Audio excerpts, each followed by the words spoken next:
Sweet Karoline Leavitt, White House press secretary for President Donald Trump, joins Lara Trump in her second interview 10 months later after being the first guest to come on Lara Trump's show.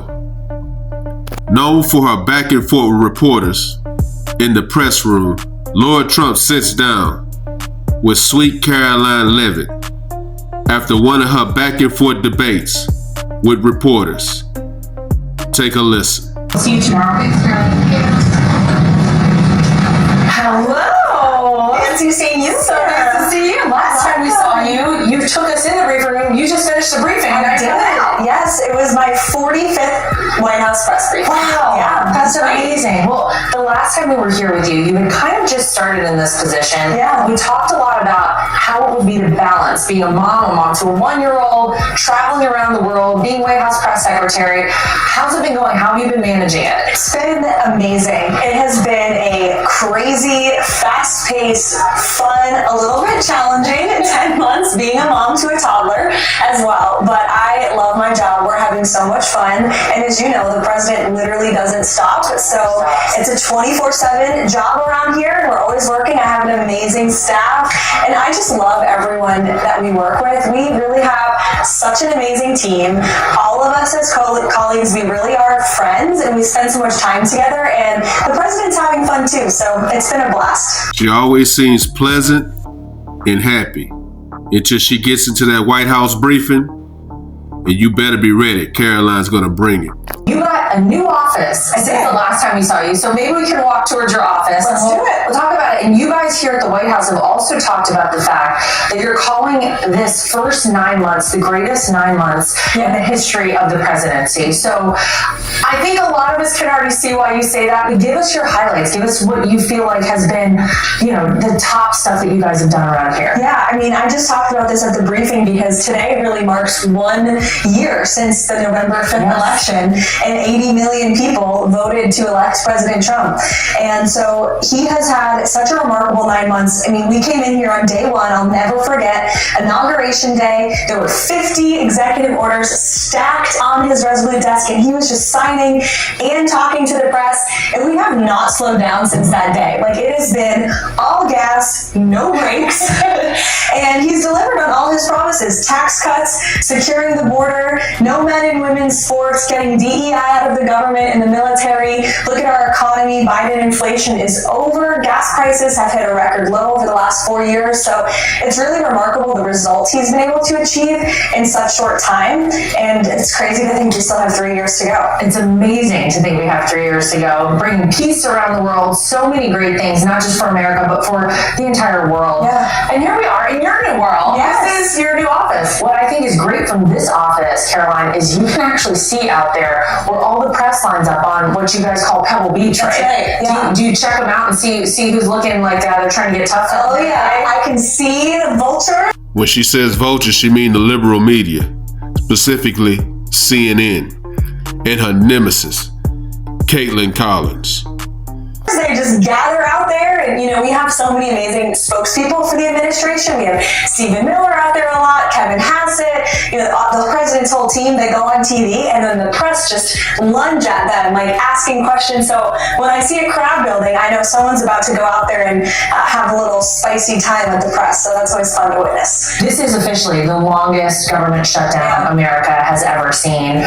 We know the president has talked about the Republicans invoking the nuclear option, as he calls it, eliminating the filibuster. Why did he feel like this was the time that it was that important to do something like that? The president is 100% right about this, and he wants Republicans to get tough and get smart. And we know that if Democrats, God forbid, are ever given the keys back to power in Washington, D.C., they will end the filibuster. 49 of them in their party already voted to do it. The only reason it got held up is because 2 voted against, and those 2 are no longer here. They got run out of town by radical leftists who have totally taken over the party. So the president is saying we have 3 years of me in the Oval Office purpose to do everything the American people want us to do. Let's take advantage of this historic opportunity, get rid of the filibuster now before the Democrats can do it, and pack the Supreme Court, make Puerto Rico and Washington, D.C. states, and all of these other radical ideas that they want to implement. It's the right strategy, and it's based on reality, and the current opposition to the Republican Party is truly the most radical left party we've ever had. What is it that they're standing on the Democrat side of the aisle? Why is it they say they will not open up the government and vote to fund it? Because they want to play games with Donald Trump, and they're trying to put the blame on him, and it's not working, by the way, and he's calling on Democrats to vote for the clean CR to get the government open, and the Democrats have no message on this. They've totally lost the plot, and now you look at the grave consequences of what is happening. We have airports that are facing significant delays as we head into the busiest travel season of the year. You have our military who weren't getting paid. They only are because President Trump bent over backwards to find a legal avenue to get them their paychecks. And you have 500,000 federal workers who are going without pay. We still have staff on our communications team here at the White House who are furloughed and who haven't been to work in 35 days. They are begging us to please come back. And the Democrats are holding our entire country hostage. It's really pitiful to see. Well, speaking of being held hostage, I know it probably feels like you're a hostage sometimes when you get out there and they bum rush you, but maybe we can go check out your vantage point when you walk out on Pebble Beach. Let's go see. Let's go. All right, well, this is called Pebble Beach, and this is where the press always hangs out, but you guys are always out here to see, sometimes we've seen President Trump out here. That's true, yeah. I mean, you talk about transparency and accessibility. Look at where the press are able to just hang out all day. They have their cameras set up because they know there are so many people who are going out on television and are openly taking their questions, including the president. In fact, one day he was walking Tiger Woods out from a meeting and he came out and all the press were here and voila, he ended up in a little gaggle with them. If it were Joe Biden, he would have run back and hid, but not President Trump. Well, I want to ask you as a mom, like you're the youngest press secretary in the history of press secretaries. You're also a mom, and I feel like a lot of women out there are given this false notion that either you can be a mom or you can be just a powerhouse, in whatever your field. You're showing that you can do both. What is your message out there to young women? Yeah, you can do both. It's not easy. It's difficult, and you have to be good at prioritizing your time, and you have to have a really good spouse, which I'm very grateful to do. I have the best husband ever, and he's so helpful.